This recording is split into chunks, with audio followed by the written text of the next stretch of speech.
We've sort of caught up to our opponents in terms of board state, maybe surpassed them a little bit, but our life total's so low that, like, could die at any moment. Oh, there's the Blasphemous Act. Sure. Yeah. So many triggers! Oh, this is gonna be glorious. Today on Commander Replay, some assembly is required as we try to assemble Vecna in this Varragoth deck.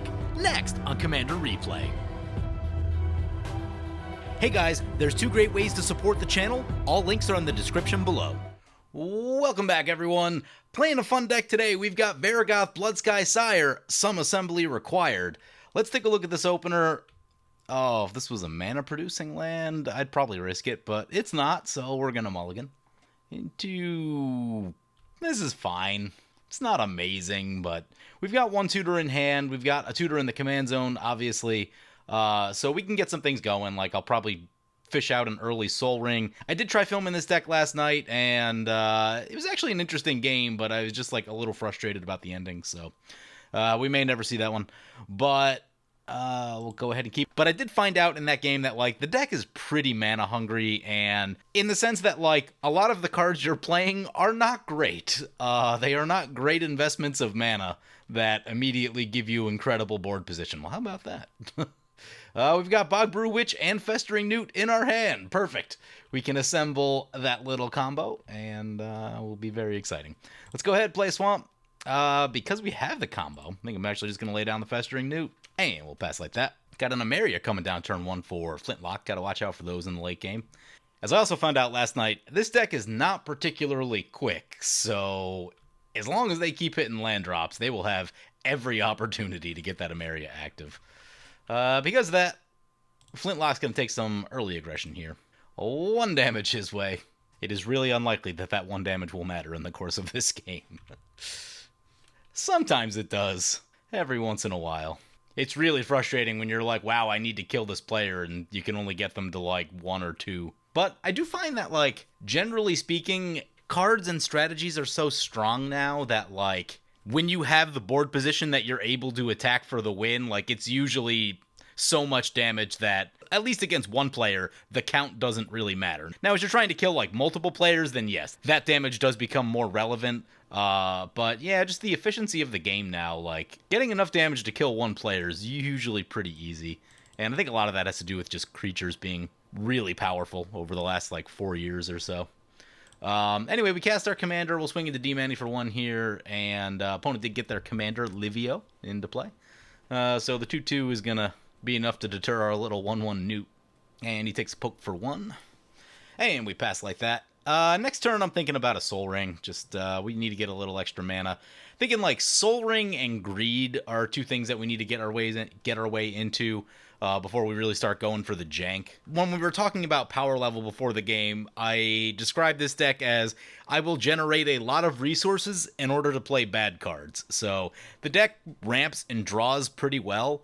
Has decent removal, just that the cards you actually use to finish are not amazing. This is a Reyhan. This is interesting. Got some spice from KO. Got Reyhan, the last Abzan, and Dargo, the Shipwrecker. Little Jund action. Maybe doing some sacrifice stuff. Curious to see where this goes. Anyway, brings it back to our turn. There's a Swamp. Let's go ahead and play the Deserted Temple in case we run into something cool. Yeah, let's go to combat. We'll leave the 1/1 back as a blocker, but we will attack with the with our commander, with Varragoth. We're going to do the Boast thing, putting a Soul Ring on top. And we pass like that. Feign the Broker coming in. Interesting card. You know, that card seems like it'd be at home in Tap Creature Tribal. It's the costs that are kind of a killer, though. Yeah, there's a Reyhan coming in our way. Not much we can do about it. Our 1/1 blocker did not work the way I had hoped. Did not deter the attack. That's okay. Yeah, the sacrifice a creature bit is rough. Now, there's a lot of token producers in Tap Creature Tribal, or at least there can be. I have a variation of that deck I'm working on where it's a lot of the tap a creature, make a token type cards, and with something like that, this could be pretty cool. There's not a lot of counters in the deck, so that's a thing. Not a ton of artifacts. Yes, maybe it's not the best in that deck, given its current state, but you could certainly build it in a way to take better advantage of that. But cool commander nonetheless. Not as commander today, but it is a cool card to have in the command zone. Has a lot of unique effects. Core Cartographer in for Flintlock, and gonna get a little ramp going. Yeah. That's a Goreclaw. So everyone has blockers big enough to kill our Varragoth, but we do have Death Touch, so, you know, We should be able to sneak something through here. Let's go ahead and... Who are we attacking? I don't think KO's given up that Feign. The big thing is I just need to make sure that, like, they read that our commander has Death Touch and don't want to block it, because I don't want to lose it. Yep, okay, he lets it go through. Cool. Let's do this. Like I said, I'm going to get Greed right here because, as I found out last night, this card is just... You need a lot of cards because a lot of the cards you're playing aren't very good, so... Where's Greed at? There's Greed. Put that on top. We hit. We play a land. We play a Soul Ring. We play a Bogbrew Witch. Get our first little package of cards assembled here. Wombo combo. Feign's going to create a treasure. Yeah. What's the cost for that one again? Remove a counter. Oh, yeah. Yeah, that seems great with Reyhan. Let's take a read of our commander, by the way. It is Varragoth, Bloodsky Sire. 3 mana for a 2/3 with Death Touch. Boast. Target player searches their library for a card, puts it on top, then shuffles with that card on top. Can only activate this once each turn, and if this creature is attacked. So, a tutor in the command zone. There's basically 2 ways to go about this, which is you can build the most consistent and heinous combo deck imaginable, or you can use it to play really bad cards, like the ones we're playing today, like Bogbrew Witch and Festering Newt, and eventually we're going to try to get our way to Vecna here. Vecna probably the closest thing to a win condition in this deck. The reason I'm probably not going to show the first video last night is I literally had all 3 pieces for it sitting in play for multiple turns, and there was an Eldrazi Displacer that I couldn't get rid of that would just blink the Vecna token the second that I formed it. So I'm like, wow, that just completely hoses everything we're trying to do.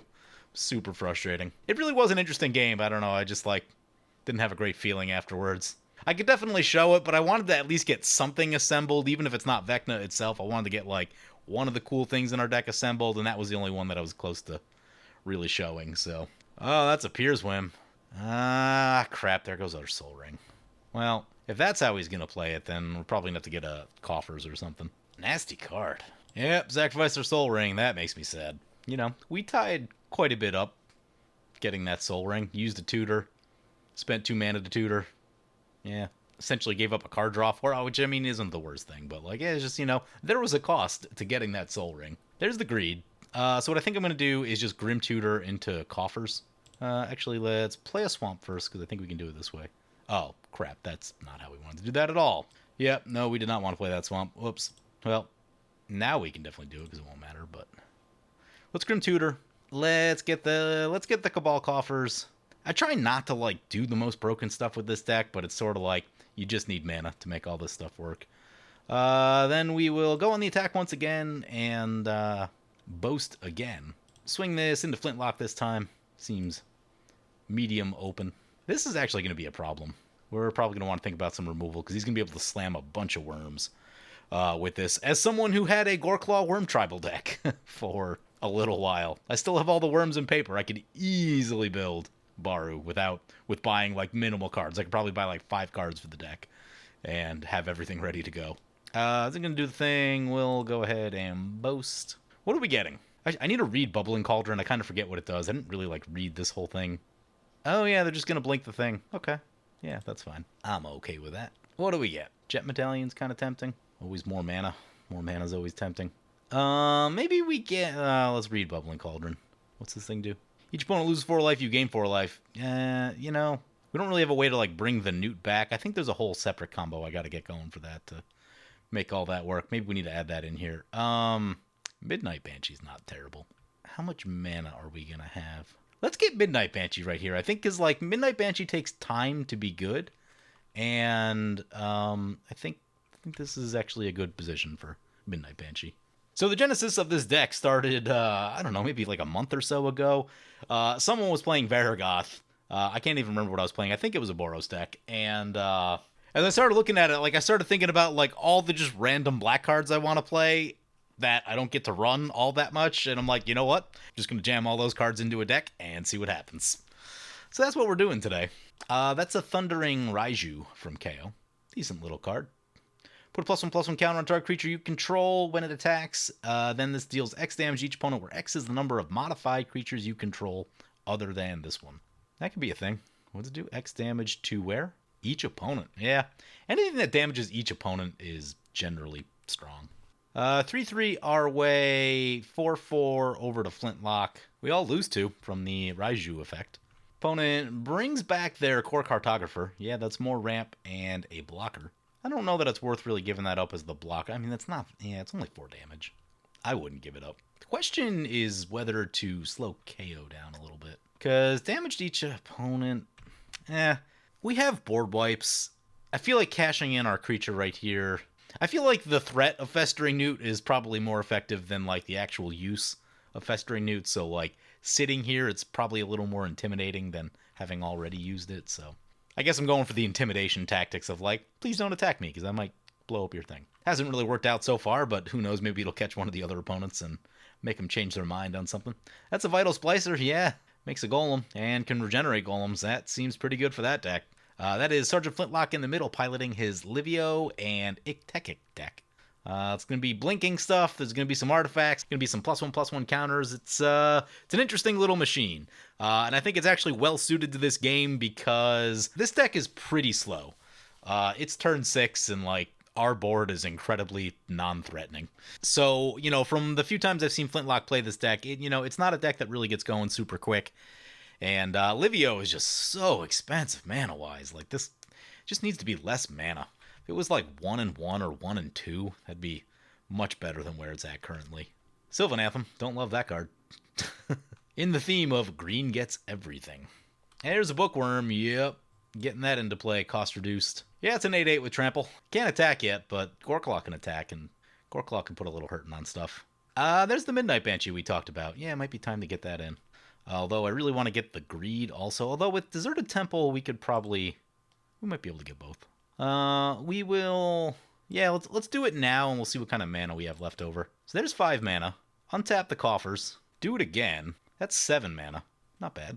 That's enough to go Midnight Banshee and Greed. Okay. Yeah, what I was wanting to see is that if we would also have enough to boast. We will not. So that being the case, I'm just going to leave our commander back. Death Touch is very good at blocking. And we'll get the Greed into play and start thinking about drawing some cards next turn. So we'll stay put. Pass like that. That's an Olivia. Olivia is very scary. Luckily, he doesn't have all the mana to do everything all in one shot here, but yeah, it's kind of terrifying. What's also interesting, too, is that, I never thought about this, is kind of a little mini combo if you're ever running them together. If you have a Midnight Banshee in play like we do, and then you have something that does damage like an Olivia, everything's going to be getting smaller. Oh god, that's a Verder's Gearhulk. Well, I'm not going to be getting that small over there, but for everyone else it might be. But yeah, you can machine gun stuff down pretty easily if you're dropping minus counters on everyone's stuff every turn. That's a 6/6, that's a 4/4, and that's 5/5, yeah. Yep, that's all a thing. That's all a thing. Jing Yangu is in play, and each creature with a +1/+1 counter becomes a Birds of Paradise. Gonna set up to do the blink thing on the core cartographer once again. Deck really needs a Heartstone. I don't know if he's running it, but he probably should be. Could also really use a Zerta, but not legal in those colors, which is unfortunate. Anything to get the mana down on that cost. Guardian Project, good magic card, especially in an ETB deck. That's a Nature's Lore. Little more ramp. I'd really like to catch another Swamp, because another Swamp would really add a bunch of extra mana. Because we have the Coffers, and then we have the second untap with the Deserted Temple, so that's a pretty big jump in mana. Baru Wormspeaker coming in. Yeah, pump those worms up. They get to scry one, and they have double trample. At least this one does anyway. Even more instances of trample once Goreclaw attacks. Oh, opponent's going to shoot the Coffers, really? Oh. Yeah, we needed that mana. Needed that mana. I would love to, like, Tectonic Edge their Castle Garenbrig back, but we just don't have that kind of mana production. Midnight Banshee trigger. So this is going to make everything a lot smaller. Well, not a lot smaller, but a little smaller. Opponent's going to put a counter on their Vital Splicer. Yeah, that makes sense, because it's not going to be long for this world with the Midnight Banshee in play. This thing, I always think this thing's flying. It is not. It's good to remember that. Nightmarish Unmaking is a great place to be right here. Let's give this a read, because I haven't actually played it. 5 mana. Choose one. Exile each creature with power greater than the number of cards in your hand, or exile each creature with power less than the number of cards in your hand. So as we cast it, that number will be 2. 2 would keep our commander alive. Or, yeah, greater than 2. Yeah, greater than 2 keeps a lot of our stuff alive. Gets rid of an Olivia. Gearhulk. Yeah, I mean, I think we just gotta play that. Sadly, we won't get any more action with the Midnight Banshee, which is disappointing. Power greater than the number of cards in your hand. Yep. So that cleans up the worms. KO's left with only Reyhan. Yeah, that's a much better board for where we need to be. Sad about the Midnight Banshee, but play the Tectonic Edge, swing into D-Manny, and we will boast and go get Cabal's Stronghold, because we are going to need that mana. Oh, we could also hit the Planeswalker. KO can have his Planeswalker. Let someone else clean that up. I have to'd, and I didn't get the boast. I mean, I guess we can draw a card, but we really need Cabal's Stronghold. I hit the turn off auto yields button too. That's frustrating. It's really frustrating. Bramblewood Paragon. Yep, more counter stuff. I guess we draw with Greed just to see what we get. Massacre Worm is a magic card. That's a Cultivator of Blades. Yeah, this can get you killed. Especially in a +1/+1 counter deck. Fabricates too, yeah. I think I know where that's going. Yep, puts the counters on it. This thing, really not bad. I did ask everyone in Discord yesterday, like, hey, are there recent black cards that I should be running? Because I haven't kept as in tune with what's going on in black. I, really pay close attention to what's happening in red and white. And, at this point, there are probably a lot of really cool Sultai cards that have flown under my radar. And someone said Nightmares Unmaking. And yeah, it's pretty cool. Opponent brings their stuff back. Yeah, now that the Midnight Banshee's gone. So that's 2 Guardian Project triggers, a land, and another Golem. It's they're rebuilding. They're rebuilding pretty well. Daru back to play for a decent amount of mana. Has 4 mana left. I don't know if there's too many worms on that price point. Does get a scry. They draw a card with Bonder's Enclave. That makes sense. That's what you do with your remaining mana. There's a swamp. I think what we're going to do here, though, is swing into D-Manny. Make sure we don't mess it up this time, then boast. Now we get Cabal's Stronghold, because like I said, we need mana. Oh, he's going to block. He's going to block. That's fine. I'm just going to run up the cost on his commander. I can live with that. So both go down. We'll go back to the command zone. Then we'll draw in our second main phase with Greed. At some point, we're going to need Sangromancer here, too, to gain a bunch of life back. Play the Cabal Stronghold. Then start tapping for manas. We get 5. We can get a little bit extra if we untap it and do it again. We'll do it again. So we'll get Eradicator Valkyrie, which thankfully has lifelink. And then we'll just draw 2 with Greed. There's a Bolus of Citadel. That's a crazy card. Now we really need that Sangromancer because we're already down to 20 life. And a Scavenger Grounds. Pass turn like that.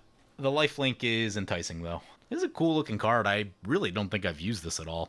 I've seen it a few times since Kaldheim came out, but having just not played a ton of black, particularly haven't played Black Angels in a long time. For a long time, there weren't that many cool Black Angels. It was like Desolation Angel, Selenia, I think 1 or 2 others, if I'm not mistaken, and just wasn't a ton of great reason to be in Black-White Angels, but I'd have to look through Kaldheim a little bit more, but this is a cool little option if you do find yourself running either Black-White Angels, Mardu, or some sort of like 3 or more color combination of Angels. Opponent sacrifices their Reyhan to move some counters. Curious to see what the plan is here. Oh, they sacrifice it to Dargo. Bringing in Dargo, yeah. Okay. Puts a counter on it. It has haste and can tap for mana. 5/5 over to D-Manny. What's he want to do to the 8/6? 8/6 over to Flintlock. Seth's Tiger. There's one you don't see. ETBs and gains protection from the color of your choice until end of turn. Has flash. A future shifted kitty cat. Meow.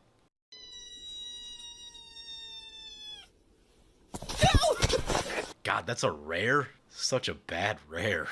It's like a combat trick at best, right? It's a combat trick on a creature. I get that, like, white doesn't get a lot of flash, especially back then, but it's just, how is that a rare? And thus we see the problem that white has had for like 30 years of the game. Someone at R&D thought that this card was good enough to be a rare.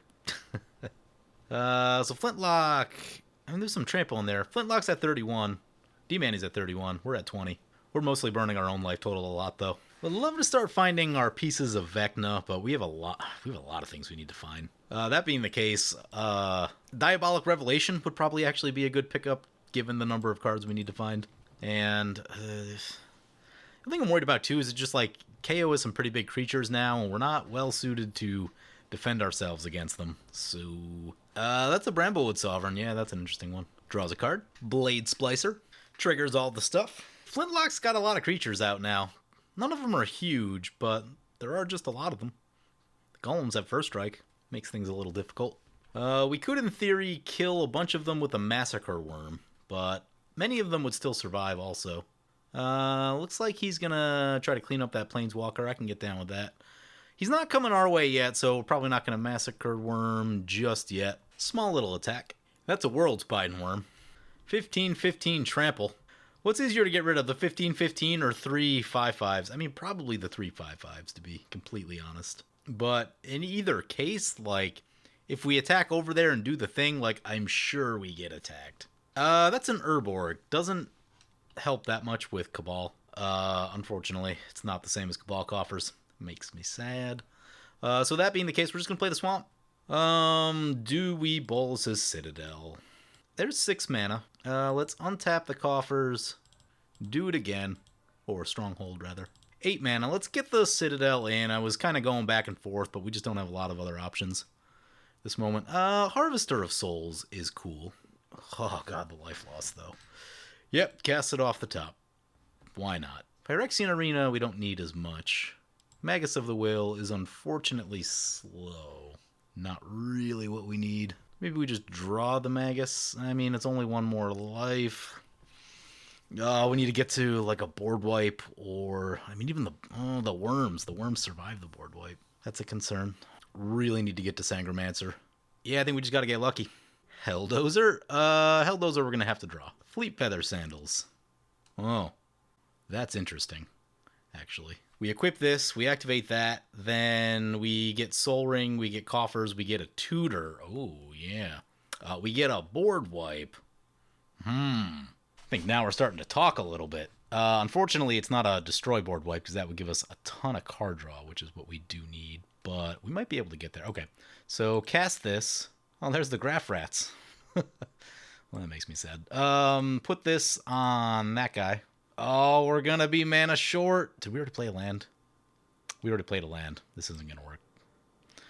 This is not going to work. Now what? We can't Massacre Worm anymore either because we spent the mana. That's not great. Let's draw past the rats. Well, it's 2, I guess. Now I guess it just makes sense to cast them, right? Just makes sense to cast. There's the Sangromancer. Now, how do we get some creatures dead? We don't have enough life. Oh, we will after combat too. Cast the Sangromancer. Oh, you know what we could do? We could sacrifice 10 non-land permanents to gain a lot of life. Okay. Let's go to combat. Do we need to do... No, we can't use greed.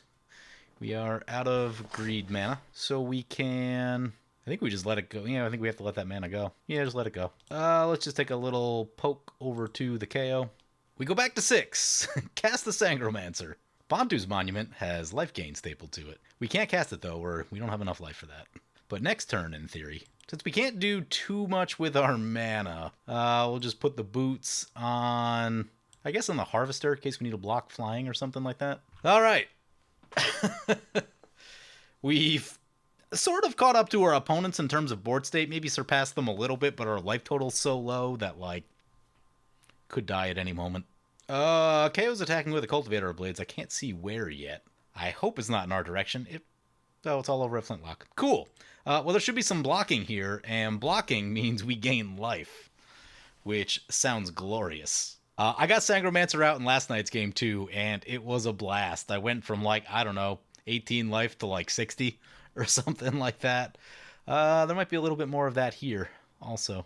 Life is a resource, and Sangromancer generates a ton of it. They're going to Krosan Grip a blocker. That's fine. I mean, personally, I'd probably Krosan Grip the Bolus Citadel. That's just me, but I guess they're probably trying to keep something alive here. We gain 3 life. Use the ability. Get that life gain started. Back to 5. I feel so much healthier already. We can actually activate Greed or cast Bantu's Monument off the top if we need to. Is this non-token? Non-token. Don't get to draw with the tokens going down. 3 more Sangromancer triggers. Beautiful. Back to 14. We could, like... Oh, there's the Blasphemous Act. Sure. Yeah. We can kill the World Spine Worm with the Newt. Anything we need to do? I don't think so. Yeah, I don't think so. Okay. So many triggers. Oh, this is going to be glorious. We need to not die to stuff, though. That is going to be a critical thing here. We are going to draw so many cards and gain so much life. Oh god, it's freaking out. Let's target the World Spine Worm. Prefer to not have to put the rest of these on the stack. I think we're going to. Oh, it's probably because the Sangromancer is a May. It's probably the issue. Okay, they're finally all on the stack. Always yes. Back to 44 life. Oh, I love Sangromancer so much. So much. That's a sudden spoiling. That can keep us alive. Sadly, we just don't have the mana for it at this exact second, so as long as no one sends a big old attack our way, soon we should be alright. There's Eye of Vecna. Got part of our Vecna. Okay. Good. Crown of Doom. Oh, the worm survives. Yeah, much harder to deal with the big one, generally speaking. Unless we, like, flip Thaumatic Compass or something like that.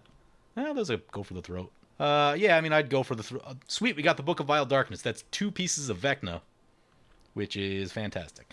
Hedron Archive for opponent. Tekik back to play. Also a Nylea. Gonna draw a card and make a golem. So as I also found out with this deck last night is that it burns through its own life total so incredibly fast.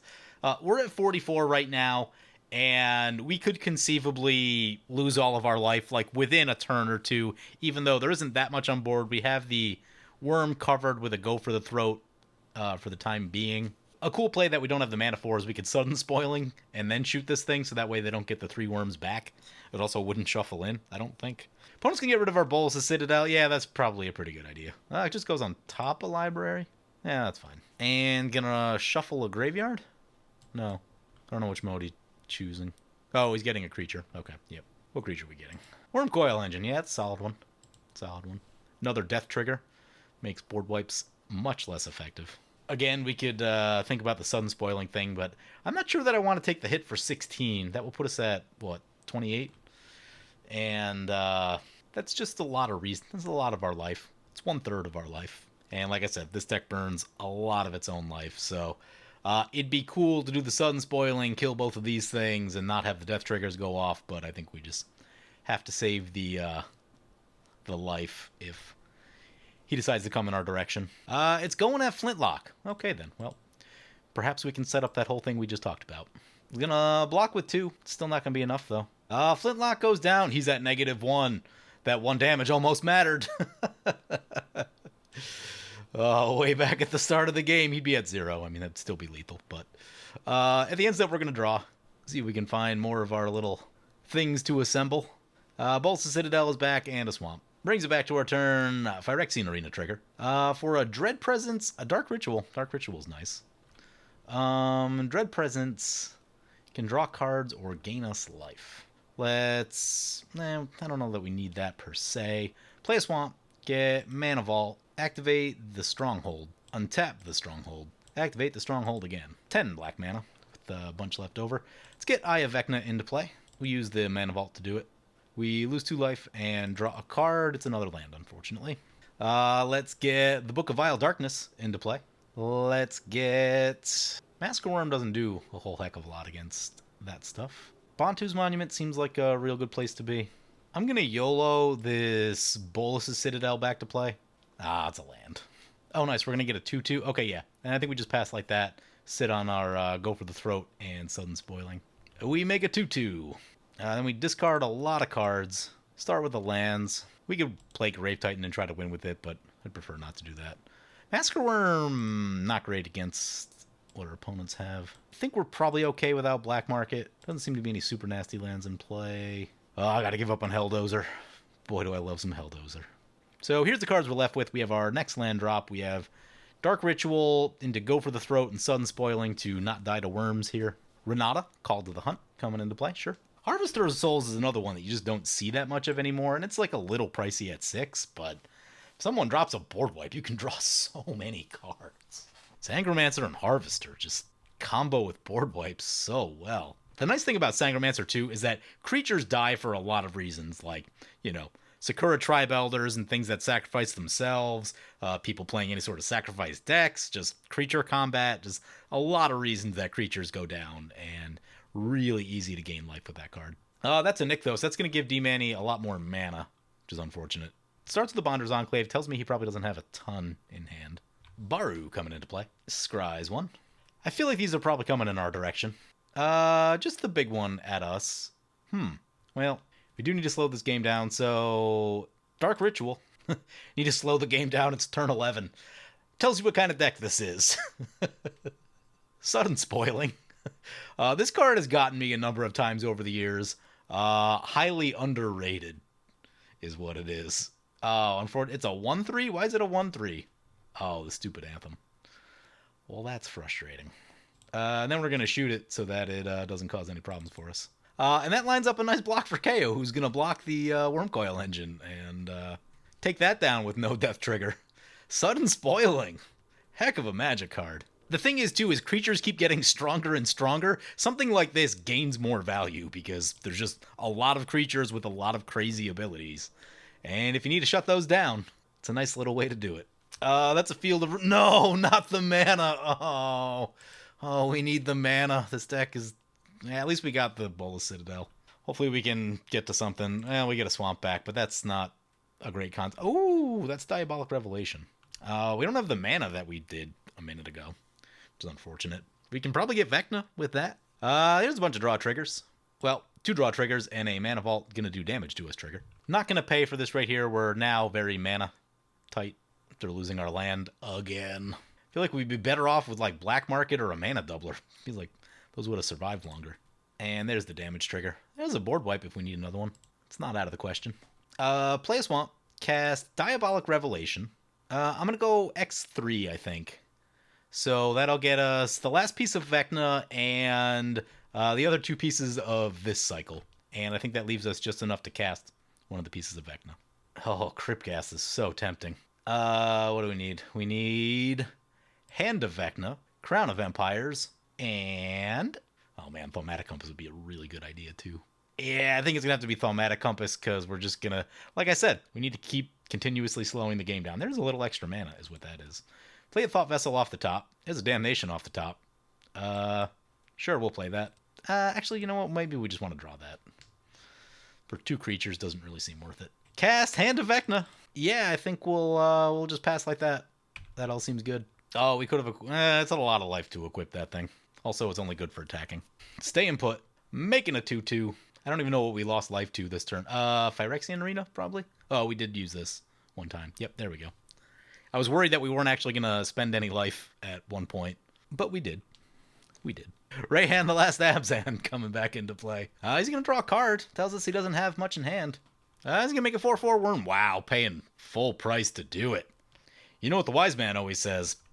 Wise man say, forgiveness is divine, but never pay full price for late pizza. I gotta get a new route. That is a 7/7 trampling worm. Luckily it doesn't have haste. And a Gilanra, Caller of Wirewood. That's totally fine. D-Manny's passing just because I'm nervous about messing it up. I'm gonna do it right now. Cue the Kate Bush. Exile Eye of Vecna, Hand of Vecna. Get ourselves a Vecna.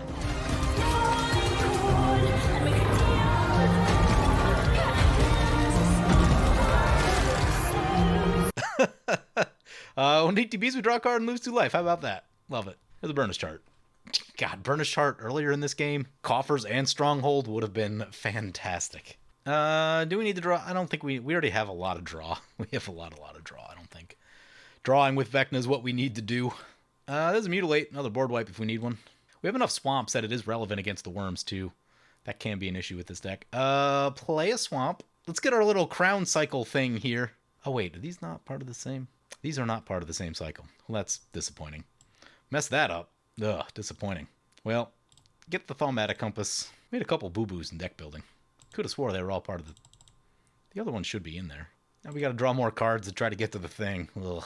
Don't need a Mutilate, so let's go ahead and draw the Mutilate. 41 cards left in deck. Cast an Arcane Signet off the top. Bonder's Enclave is unfortunate. We can draw a Bonder's Enclave. Malakir Rebirth is a helpful card. Although maybe not so much with a Vecna token, but...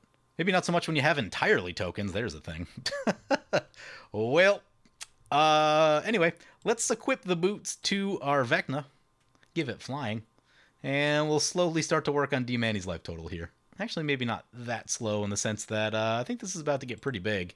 Since we have a ton of cards in it. It's a 15/15. Yeah, okay. That's half his life. Perfect. Attack D-Manny. Pass like that. Thaumatic Compass will flip, and we get to make a 2/2 zombie.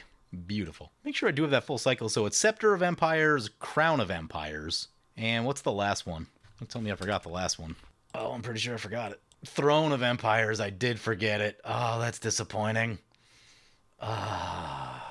So frustrating. This would be the game. This would be the game for it. I messed up a couple of the combos, I think. Didn't spend a lot of time looking at them. Just like, oh, jam it all in there. Let's get this thing going. Oops. That's a Hagra Constrictor, sure. Conifer Worm. That can get giant. They do need a flying blocker, though. That's a thing that worms are kind of bad at. Gravity Well is a card you probably want to run in a deck like that. I ran into that exact same issue. Because when I had my worm deck, the Dragons deck was still really popular. And it was a problem. It's a 2020. Oh, dear God. Does he have some sort of, like, fight spell thing or something? Nope, just gonna do it again? It's a 33-33. It is large. Thankfully, no haste. Oh, I see. I see. This might kill us. This might kill us. Yeah. If we get touched by one of them, we die. That's unfortunate. I guess we should have mutilated. Yeah, here they come. Well, that sucks. Anything we can do? We can try to, like, find a removal spell or something. Cast this thing off the top. Nope, that's a creature. That's not gonna help. I guess activate Greed? Oh, we could have tapped one. We don't. Yeah, this isn't looking good. You know what we can do, though? Vorpal Sword. Oh, that would have been super helpful. Crap, he's at, this only does 10. Sacrifice 10. Each opponent loses 10. I mean, we can put him really low, is what we can do. So, I guess that's what we do. Sacrifice 10 non-land permanents. Oh, this thing makes him bigger. Well, I guess that's really... 1, 2, 3. It's the trample. It's the trample. That's a problem. 4, 5, 6, 7, 8, 9, and 10? 2 remaining. Guess the sandals and the monument? Guess it's got to be greed. I mean, it doesn't matter because... each opponent loses 10 life. We're going to die, but I'm going to leave all this untapped, and KO should have a pretty easy stroll to victory here. Well, at least we got to assemble Vecna. I'm disappointed that I didn't get that whole Empire cycle going. We had a decent opportunity to do that. Let's get this thing added to the deck. Pull out the one that's not supposed to be in there, which is this one. Nope, not that one. The other one. Crown of Doom. So confusing. And we die. Here comes Dargo. It's got haste from the Invigorating Springs and the +1/+1 counter. KO sends him. KO's gonna march his way to victory. KO, you're welcome for me taking all the punches from the worms. That's okay, though. We got to do the thing. We got one turn with Vecna, and it was glorious. God, we're at -102. And KO takes it down. KO takes it down. So yeah, as far as this deck, this is the type of deck, when it's turn 12, you're still like, man, I need to slow this game down because I still need like 8 more turns to do all this stuff. You could make this deck a lot better by focusing on just Vecna and getting rid of like the Empires cycle and the Festering Newt and Graph Rats Meld. Getting rid of that stuff would make it much, much better. Vecna by itself isn't terrible, and if you go straight for Vecna with Varragoth, you can actually get it pretty quickly. You can have it online around turn 5 or 6, and it's a big indestructible creature, so, you know, opponents need really specific stuff to interact with it. It's not a bad little play, and you can get a little aggressive with that. Not that it's, like, blazing fast, but, you know, it's a big threat that does a lot of things that you can have in around turn 5 or 6, so definitely the meat and bones of the deck, and everything else is kind of just like other fun stuff I wanted to play.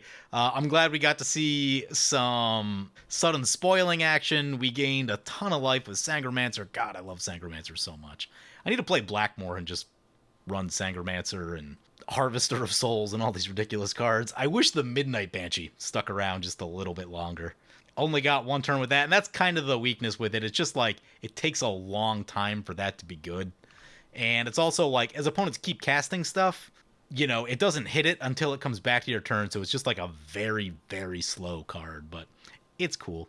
Vorpal Sword would probably be considered something like a win condition in this deck, in addition to Vecna. Everything else is like, yeah, you might be able to get there with just like some random 6-drops, but other than that, the deck is thin on win conditions, and that's intentional. It's not supposed to be a crazy high-power deck. But anyway, hope you guys enjoyed the video. As always, feel free to comment, like, or subscribe. Thank you for watching. I want to thank my awesome Patreon supporters. You guys are awesome. If you want to help support the channel, vote on which decks I play next, or if you want to get some good games on Spell Table, be sure to check out my Patreon at the link below.